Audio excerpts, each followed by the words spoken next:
মা ফাতেমার নয়নে মনি হযরত আলীর জান, মা ফাতেমার নয়নে মনি হযরত আলীর জান।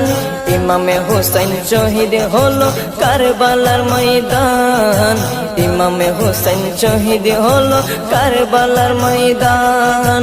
দয়ালি নবীর জবানে কারবালার বয়ানে, দয়ালি নবীর জবানে কারবালার বয়ানে, আওলাদে রাসূল শহীদ হবে হাদিসে প্রমাণ। ইমামে হোসেন শহীদ হলো কারবালার ময়দান, ইমামে হোসেন শহীদ হলো কারবালার ময়দান। মা ফাতেমার নয়নে মনি হযরত আলীর জান, মা ফাতেমার নয়নে মনি হযরত আলীর জান। ইমামে হোসেন শহীদ হলো কারবালার ময়দান।